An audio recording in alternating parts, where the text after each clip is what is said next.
नमस्कार। आप सभी को 78वें स्वतंत्रता दिवस की हार्दिक हार्दिक शुभकामनाएं। मैं डॉक्टर तिलोत्तमा आज़ाद, आज़ाद क्रिश्चियन सोशल वेलफेयर सोसाइटी की अध्यक्ष। और किस प्रकार आज हम सभी महिलाओं ने मिलकर ये 78वां स्वतंत्रता दिवस मनाया और सभी ने एंजॉय किया। साथ में आज़ाद क्रिश्चियन सोशल वेलफेयर सोसाइटी की महिलाओं ने अपनी प्रस्तुति दी, किसी ने गीत गाए तो किसी ने रंगोली डालकर इस आंगन को सजाकर राष्ट्र प्रति एक अपनी कर्तव्य निष्ठा को प्रस्तुत किया।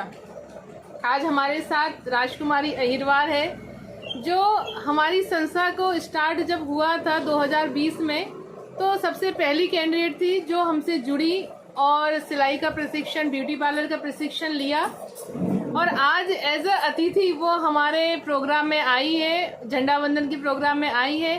तो कुछ सवाल के जवाब आज वो हम सभी को देगी कि जब वो शुरू में आज़ाद क्रिश्चियन सोशल वेलफेयर सोसाइटी से जुड़ी थी तो उनका जीवन कैसे था और आज उनका जीवन कैसे है, वो अपने अनुभव आपसे साझा करेंगी, जिससे कि बाकी महिलाओं को भी मोटिवेशन मिल सके कि वो भी संस्था से जुड़े और अपने आप को आत्मनिर्भर बनाएं।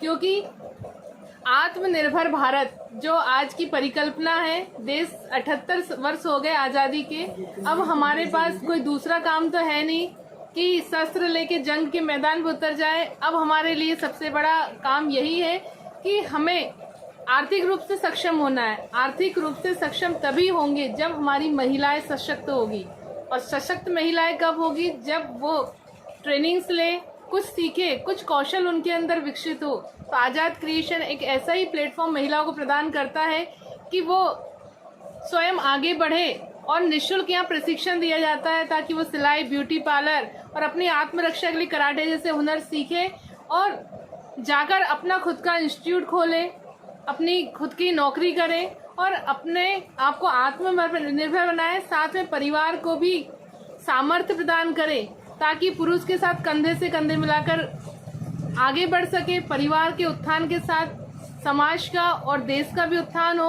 और आर्थिक रूप से सक्षम बने। हमारे साथ आज राजकुमारी अहिरवार है। तो राजकुमारी, जब आप पहले एनजीओ में आपको पता चला था और पहली बार आप एनजीओ में आए तो आपकी स्थिति कैसी थी? क्या करते थे आप उस समय?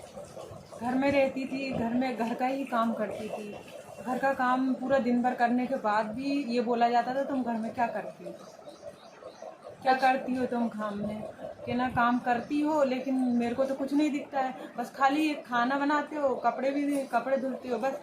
और यही बोला जाता था। कितना ही अपन लोग लेडीज़ रहते हैं, पूरा दिन भर अपन लोग घर में काम करते हैं। जब जेंट्स अपने हस्बैंड आते हैं, यही ऑप्शन कहते हैं अगर थोड़ी सी देर पानी देने में हो जाए या फिर उनके जो भी कुछ भी बोले, अगर थोड़ी सी देर हो जाती है तो अगर अपन ने ये कह दिया क्या कर, अब थक गए हैं, तो बोलते थे थक गए हो, हम लोग तो बाहर काम करके आ रहे हैं, तुम लोग घर में क्या कर रहे थे, घर में रहते रहते थक गए हो।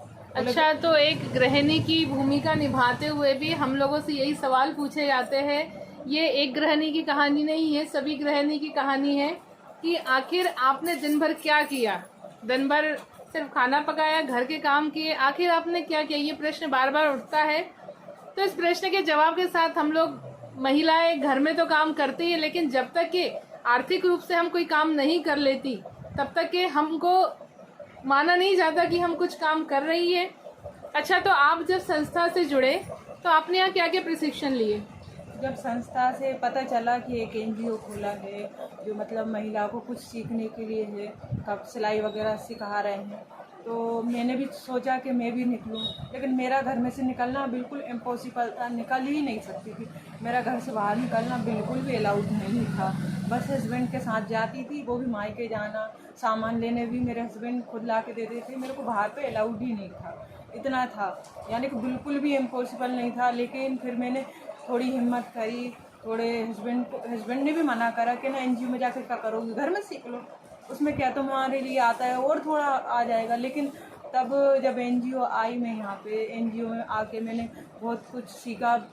मतलब ऐसा है कि जब मैं शादी से पहले जो मतलब बैठती थी, वो मतलब खुद की लाइफ में एंजॉय करती थी, वो सारा एंजॉय, बात करने का तरीका भी मैं भूल गई थी, क्योंकि घर में किसी से बात भी नहीं करना, बस काम काम।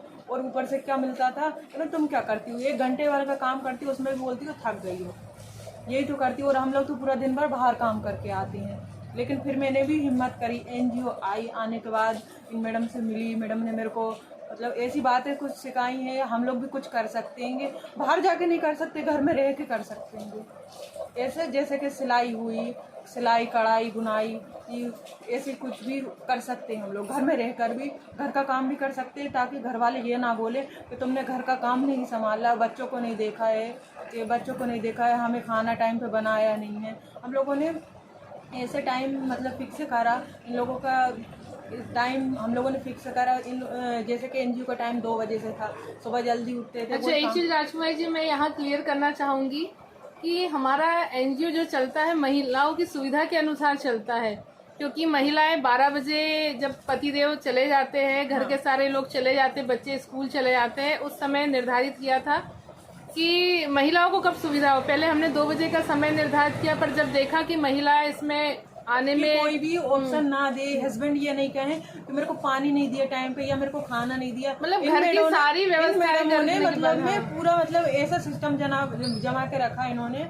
ऐसा टाइम दिया हमारे लिए कि आपका काम भी हो जाएगा, आपके बच्चों को भी संभाल सकेंगे, स्कूल भी भेज दे देंगे, हस्बैंड को भी देख लेंगे, मतलब सारा काम हमारा किया। साथ में 2 बजे तक हमारा आराम से काम हो जाता था। साथ में फिर हम लोगों के लिए इतना टाइम मिलता था, तो हम लोग टाइम निकाल के इनके यहाँ पे आते थे। इन्होंने मतलब अपनी तरफ से नहीं, हमें हमारी तरफ से इन्होंने पूरा मतलब फिक्स करा कि तुम्हें कब टाइम मिल सकता है। तो हमने बोला कि दोपहर में ही मिलता है, इसके बाद तो नहीं मिल सकता, सुबह में तो नहीं हो सकता। इन्होंने हमें 2 बजे का टाइम दिया, इतना अच्छा टाइम था, तो उसमें हम लोग इतना आगे बढ़ पाए।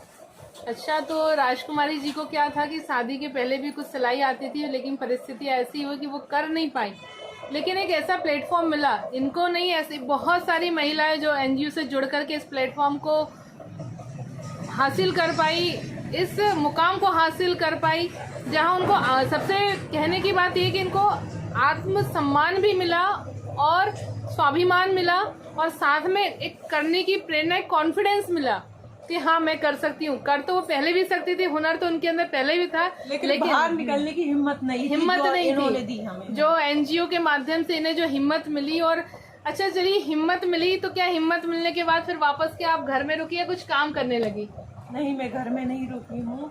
मैं बाहर जो NGO से बाहर कदम रखा मैंने, तो एक ऐसी सीढ़ी थी जो मेरे को बहुत कठिन था। मैं वो NGO की सीढ़ी चढ़ी। NGO से चढ़ने के बाद मैंने NGO में ऐसा सीखा कि हम बहुत कुछ कर सकते हैं। राजकुमारी जी के मैं बताना चाहूँगी कि यहाँ से जो सर्टिफिकेट लिया, इन्होंने प्रशिक्षण लिया, उसके बाद अचारपुरा में एक कपड़े की फैक्ट्री ओपन हुई, जिसमें महिलाओं की रिक्वायरमेंट थी और जो प्रशिक्षित महिलाओं की आवश्यकता थी, क्योंकि इन्होंने यहाँ से सिलाई सीख ली थी और साथ में सर्टिफिकेट भी था। तो इन्होंने जैसे ही अप्लाई किया तो इनका सिलेक्शन हुआ।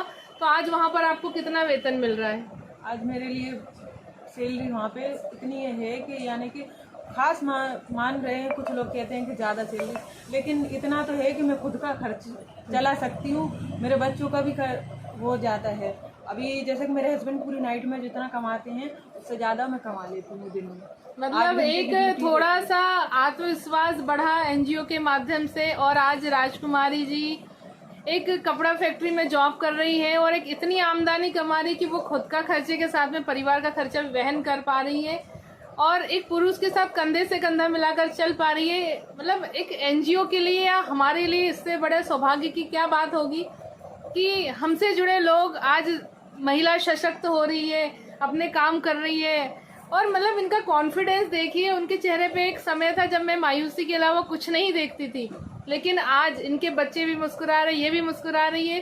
तो मेरे लिए और इस संस्था के लिए बहुत ही गर्व का पल है और बहुत ही खुशी की बात है कि राजकुमारी जी और ऐसी बहुत सारी महिलाएं आगे आ रही है और हमें सहयोग भी दे रही है, और साथ में अपने आप को आत्मनिर्भर बनाकर, अपने आप को सशक्त बनाकर एक अच्छे प्लेटफॉर्म पर पहुंचकर अपने आप को प्रूव करके दिखा रही है।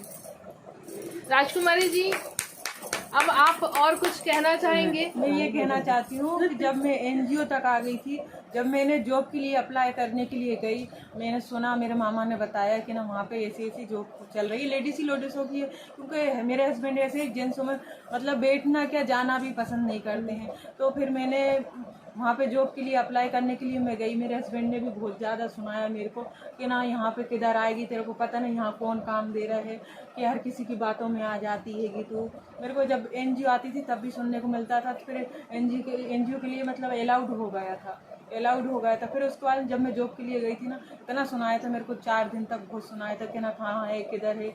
मैं उस जगह पे लेके गई, लेके जाने के बाद में उन्होंने देखा कि हाँ इतनी बड़ी कंपनी है, ये सही कह रही थी। फिर वहाँ पे गई, वो कहने लगे ये इतनी दूर कहाँ आएगी, तू कैसे आएगी, कौन आएगा तेरे को रोज़ रोज़ छोड़ने के लिए, क्या मैं अपना घर का काम, मैं खुद का काम छोड़ दूँ, तेरे को छोड़ूंगा, लेके जाऊँगा। फिर मैंने कहा ठीक है। मैंने कहा जब मैं करना चाहती हूँ तो मैं खुद भी कुछ एडजस्ट करूँगी। तो मैंने ऑटो से जाना आना करा, ऑटो से कम 5-6 महीने तक ऑटो से गई हूँ। उसके बाद में जब मैं अपनी खुद का कमाने लगी हूँ, फिर मैंने हिम्मत बढ़ाई। मैंने कहा ऑटो से प्रॉब्लम आती है, क्योंकि मैं घर में टाइम कम से कम मेरे को आधा घंटा तो मैं जल्दी आ जाती हूँ। तो आधा घंटा जल्दी आ जाती हूँ, आधा घंटे में मेरे कम से कम बच्चों को देख लेती हूँ, पढ़ा देती हूँ, या फिर घर का काम भी हो जाता है। मेरे को आधा घंटा कीमती लगा, क्योंकि मेरे को 10 मिनट भी लगता है अभी इस टाइम पे। तो फिर मैंने एक मतलब किस्त पे मैंने अपनी खुद के नाम पे मैंने गाड़ी उठाई। अरे वाह, अच्छा। तो आपको मतलब इतना हौसला बढ़ा कि आपने स्कूटी उठा ली। और मैं समझ, हाँ, जुपिटर मैंने स्कूटी के लिए सोचा। मैंने कहा ऑटो आता है, खड़े रहते हैं, ये बहुत टाइम चला जाता है। मैंने इसलिए फिर मैंने मेरे हस्बैंड को बोला। मेरे हस्बैंड कहने लगा चल ठीक है, तेरे को गाड़ी उठवा देते हैं, कि ना 60,000 रुपये तो तू कमा सकती है, उसको जमा करके उठवा देते हैं। मैंने कहा ठीक है। तो जब मैंने गाड़ी लेने के लिए गई तो फिर मेरे हस्बैंड कहने लगे कि ना तू बैठ के देख ले, जो मतलब तेरे को बेटर लगे, जो तू अपना वजन कंट्रोल कर सकती है। मैंने कहा ठीक है। तो क्या ना अभी फ़िलहाल के लिए जुपिटर मैंने उठाई गाड़ी, वो मतलब 1,20,000 की पड़ रही थी। फिर मैंने एक समय था, राजकुमारी क्षमा कीजिए मैं बीच में आपको रोक रही हूँ, कि एक समय था कि शायद आपको 100 रुपए के लिए भी सोचना पड़ता था। 100 रुपये क्या 10 रुपये के लिए जब भी स्टार्टिंग में सोचना आप पड़ता। एनजीओ में आते थे तो हमारी एनजीओ की निशुल्क था, और निशुल्क होने की वजह से ही इन्होंने इसमें ज्वाइन कर पाई थी। तो उस समय एक समय था कि 10 रुपए, आप बोले कि 10 रुपए के लिए सोचना पड़ा, और आज 1,20,000 की अगर कॉन्फिडेंस इतना बड़ा कि 1,20,000 की स्कूटी उठा ली, और आज स्वयं स्कूटी से जा रही है, अपना दिन भर जॉब कर रही है, परिवार भी देख रही, बच्चे भी देख रही है। कुमारी जी, आज एक और संदेश, स्वतंत्रता दिवस पे एक और संदेश आप सभी को देना चाह रही है कि शिक्षा के क्षेत्र में हमें आगे बढ़ना चाहिए। कभी भी ये छोड़कर रुकना नहीं चाहिए कि बस बहुत पढ़ लिया, लड़कियां है क्या करोगी, बड़े होकर कौन सा अफसर बन जाओगी। नहीं, बड़े होकर अफसर ही बन सकते हो, और अगर अफसर ना बने तो एक अच्छे पद तक तो हम पहुंच सकते हैं, और हम अपने परिवार की जो स्थिति है उसको संभाल सकते हैं। जैसे राजकुमारी जी को आज लग रहा है कि काश उस समय, अभी तो वो 10th पढ़ी है, काश उस समय मैं और पढ़ ली होती। तो आप अभी भी पढ़ सकते हो, हौसला मत हारिए। पढ़ सकती हूँ मैंने सोचा पढ़ने का, लेकिन जो हस्बैंड होते हैं ना उनकी सोच ऐसी होती है, ऐसा नहीं हो वाइफ ज़्यादा पढ़ ले उसके बाद में ऐसे नहीं छोड़ के चली जाए। देखो गलत नहीं कह रही हूँ, हर एक हस्बैंड का है। मैं ऐसी नहीं हूँ कि बोलने में मतलब मैं झूठ बोलती हूँ, ये सभी को पता है। कुछ लोग ऐसे होते हैं जो पर्सनल बात होती है वो छुपाते हैं। मतलब हस्बैंडों की सोच ऐसी होती है, अरे उसने उसकी वाइफ को पढ़ाया, वो छोड़ के चली गई है, उसने ज़्यादा पढ़ लिया था, उसके हस्बैंड को लेवल पर नहीं लेके आई हैं। मैंने भी फॉर्म डाला, लेकिन पता है उस टाइम पे मैंने फॉर्म डाला, कहने लगे मेरे को ना तो पढ़ाई का टाइम मिला। फिर मैंने उस टाइम पे जॉब के लिए अप्लाई करा था, लेकिन जॉब भी करी मैंने, और फिर मैं पेपर नहीं दे पाई, क्योंकि मेरे हस्बैंड ने मना कर दिया था। कहने लगे नहीं रहने दे, क्या करना है, रोटी सब्जी तो बनाना है, उसके अलावा कुछ आगे करना ही नहीं है। लेकिन फिर भी पता है मैंने स्कूटी खरीदी ये, और फिर पता है एक टाइम ये था कि मैं बिल्कुल घर से बाहर नहीं निकल पाती थी। आज मैं इतनी हो गई हूँ, यहाँ से जहाँ जॉब करने जाती हूँ इतनी दूर अकेली जाती हूँ, अकेली आती हूँ। और लड़की भी मेरी अच्छे स्कूल में, मैंने निम्न निकेतन उसमें स्कूल में मैंने इस साल मैंने उसका एडमिशन करवाया, उसको भी मैंने इंग्लिश मीडियम में करवाया। वहाँ पे भी बढ़िया कंप्यूटर वगैरह सीखती है, क्योंकि मैंने सोचा मैं रह गई हूँ पढ़ाई, मेरी बच्ची को नहीं रखूँगी, क्योंकि मैं अगर थोड़ा और ज़्यादा होती तो मैं कुछ और अच्छा होती। देखिए, बात यही होती है कि एक परिवार की जो आधारशिला होती, एक नारी होती है। एक नारी जब काम करने निकलती है तो वो सिर्फ अपने लिए नहीं करती, वो परिवार के लिए करती है, बच्चों के लिए करती है। और आज राजकुमारी जो एक हौसला लेकर आगे बढ़ी, तो इनके साथ साथ इनके बच्चे भी अच्छे स्कूल में पढ़ाई कर रहे हैं। अच्छे एक समय वो भी होगा कि जिस अफसर पद पर ये पहुंचना चाहती है, पढ़ाई की वजह से पीछे रहेगी, लेकिन ये अपने बच्चों को वहां तक के पहुंचाएंगी। और राजकुमारी जी, आप हौसला मत हारिए, हम आपके साथ हैं और आपको संस्था से जो भी मदद चाहिए हम मिलेंगे। शिक्षा के क्षेत्र में आप जो भी आगे पढ़ना चाहे, हमारा एनजीओ आपकी मदद के लिए हमेशा तत्पर है। और आपके जैसे जो भी लोग हैं जिन्हें लगता है कि वो आगे नहीं बढ़ पा रहे, कुछ नहीं कर पा रहे, तो आप उनको संस्था में भिजवाइए और वो यहाँ से मोटिवेशन लेकर जाएंगी, उनका हौसला बढ़ेगा और वो भी एक समुन्नत भारत का जो सपना लेकर चल रहे हैं, जो आर्थिक रूप से सक्षम भारत का सपना लेकर हम आगे बढ़ रहे हैं, वो सपना हमारा अवश्य पूर्ण होगा। आपका बहुत बहुत धन्यवाद, आप हमारे साथ आए और अपने अनुभव साझा किए। हालांकि ये कहीं बाहर की नहीं है, शुरू से हमारे साथ जुड़ी हुई है, पर अब जॉब करने लगी है तो जॉब करने की वजह से समय नहीं मिलता है। तो आपका बहुत बहुत धन्यवाद और आगे भी लोगों को प्रेरित करते रहिए।